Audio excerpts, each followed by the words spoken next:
స్తోత్రం. హల్లెలూయా. మౌనముగా ఉండే సందర్భాలు ఎప్పుడెప్పుడు ఉంటాయి? మౌనముగా ఉండే సందర్భాలు ఎప్పుడెప్పుడు ఉంటాయి? కొంచెం చెప్పండి. ఏం గుర్తు రావట్లేదు. పెద్దల ఎదుట దరిదాపు పిల్లలు మౌనంగా ఉంటారు. సార్ల ఎదుట పిల్లలు మౌనంగా ఉంటారు. అధికారుల ఎదుట మౌనంగా ఉంటారు. ఒక్కొక్క చోట మనం మాట్లాడాల్సిన చోట మన మాట వినరు, మన మాట సాగదు అనుకున్నప్పుడు కూడా మౌనంగా ఉంటారు కదా. ఇంకో కొన్ని సందర్భాల్లో మనం మౌనంగా ఉంటే మన పక్షాన్ని ఇంకొకరు మాట్లాడతారు అన్నప్పుడు కూడా మౌనంగా ఉంటారు. జవాబు చెప్పలేనప్పుడు కూడా మౌనంగా ఉంటారు. నేను మౌనంగా ఉంటే ఏం చెప్తారో చూద్దాం అనుకుని కూడా మౌనంగా ఉంటారు కదా. అవన్నీ మాట్లాడ నిజమే కదా. స్తోత్రం కలుగును గాక.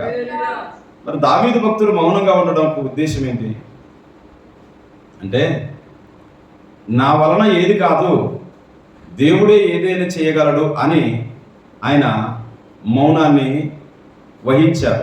స్తోత్రం కలుగును గాక. హల్లెలూయా. సరే, మౌనంగా ఉన్నది ఆయన వలన నాకు రక్షణ కలుగును. నేను చాలాసార్లు చెప్తా ఉంటాను, మీకు గుర్తుందో లేదో కానీ బైబిల్లో ఉన్న భక్తులు చాలామంది వారి లాభాలు, వారి ఆశీర్వాదాలు, వారి గొప్పతనాలే ప్రకటిస్తున్నారు. పాస్టర్లు బైబిల్ చదివేటప్పుడు కూడా వాటినే ఆలోచిస్తున్నారు. కానీ సేమ్ టు సేమ్ మనం అనుభవించిన వాటికంటే ఇంకెక్కువైనటువంటి కష్టాలు, నిందలు, బాధలు, ఇరుకులు, ఇబ్బందులే వాళ్ళు అనుభవించారు. అటువంటి సందర్భాలలో కూడా ఎటువంటి సందర్భాలు మనం అనుభవిస్తున్న కష్టాలు, కన్నీళ్లు, వ్యాధులు, బాధలు, వాటికి మించిన వాటిని అనుభవిస్తూ కూడా వారు విశ్వాసాన్ని కాపాడుకున్నారు. దేవుని వైపే చూశారు. దేవుని మీదనే వారు ఆధారపడ్డారు. స్తోత్రం కలుగును గాక. హల్లెలూయా. 2వ వచనంలో ఏమంటున్నాడు? ఆయనే నా ఆశ్రయ దుర్గము, ఆయనే నా రక్షణకర్త, ఎత్తైన నా కోట ఆయనే. నేను కదలింపబడను, అంతగా కదలింపబడను అనే మాట ఎంత ధైర్యంగా చెప్తున్నాడు ఆ మాట. నేను కదలింపబడకుండా జీవిస్తాను, విశ్వాసములో కదలింపబడను, పరిస్థితులను బట్టి కదలింపబడను, శత్రువులు బట్టి నన్ను కదిలించే శక్తి ఏది లేదంటున్నాడు ఆయన.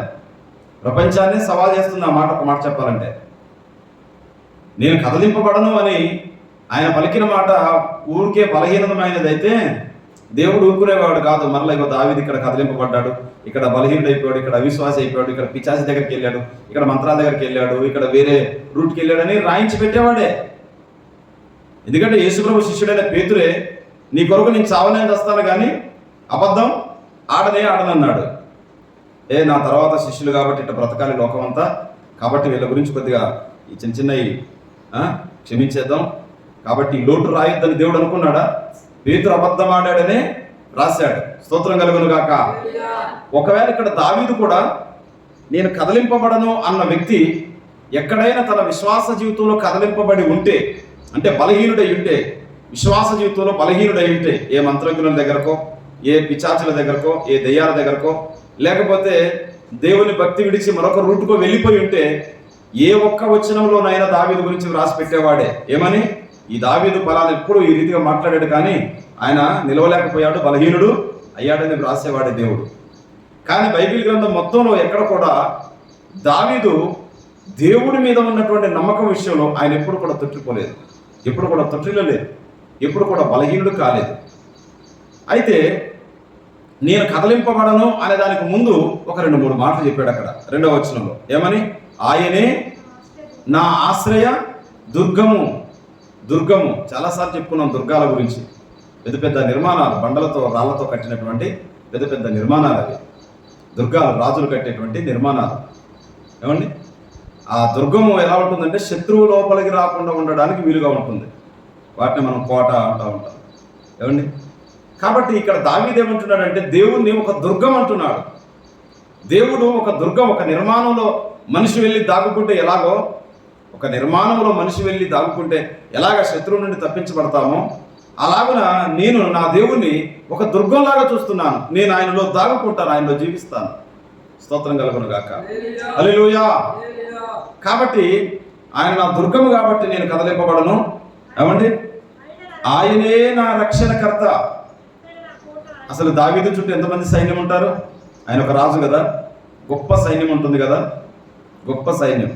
ఇవాళ చూడండి, మంత్రి వస్తే ఎంత సెక్యూరిటీ ఉంటుంది, ఒక ప్రధానమంత్రి వస్తే ఎంత సెక్యూరిటీ ఉంటుంది, ఒక రాష్ట్రపతి వస్తే ఎంత సెక్యూరిటీ ఉంటుంది, ఒక కేంద్ర హోమ్ మినిస్టర్ వస్తే ఎంత సెక్యూరిటీ ఉంటుంది. ఏమండి, ఆ పోలీసులు, ఆ నిఘా వ్యవస్థ ఎంతో జాగ్రత్తగా వారిని కాపాడుతూ ఉంటారు. దావీదు కాలంలో కూడా, దావీదు రాజుగా ఉన్నప్పుడు ఆయన చుట్టూ చాలా మంది సైనికులు ఉన్నారు ఆయన్ని కాపాడడానికి. కానీ దావీదుకి అర్థమైంది ఏంటంటే, ఈ మనుషులు ఎవరు నన్ను కాపాడలేరు, ఏదో ఫార్మాలిటీకి మాత్రమే ఉన్నారు, మానవ మాత్రులు కొంత మేరకు మాత్రమే సహాయపడగలరు, కానీ నన్ను రక్షించేది మాత్రం నా దేవుడే. స్తోత్రం కలుగునుగాక, స్తోత్రం కలుగునుగాక. శత్రువుల చేతి నుండి నన్ను రక్షించేది దేవుడే, రౌడీల చేతి నుండి నన్ను రక్షించేది దేవుడే, దొంగల చేతి నుండి నన్ను రక్షించేది దేవుడే, మోసగాల చేతి నుండి నన్ను రక్షించేది దేవుడే. అది నీవు నేను కూడా అలాగే అనుకోవాలి. ఆ విశ్వాసంలోనికే రావాలి. ఆ విశ్వాసం మనలో ప్రారంభం అవ్వాలి. ఆ విశ్వాసాన్ని మనం అలవాటు చేసుకోవాలి. దేవుని మీద ఆధారపడడం అలా నేర్చుకోవాలి. ఎందుకంటే దావీదు జీవితంలో చాలా మంది చూశారు, ప్రక్కనే ఉన్నటువంటి మంత్రులు చంపిన వారు ఉన్నారు, ప్రక్కనే ఉన్న సైనికులు చంపిన వారు ఉన్నారు.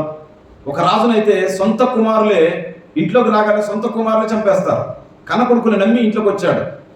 కన్న కొడుకుల మీద ఎవరికైనా అనుమానం వస్తా, నా కొడుకు నన్ను చంపుతాడేమని, గొడవలేమి లేవు, సైలెంట్గానే ఉన్నారు, నమ్మించి చంపారు.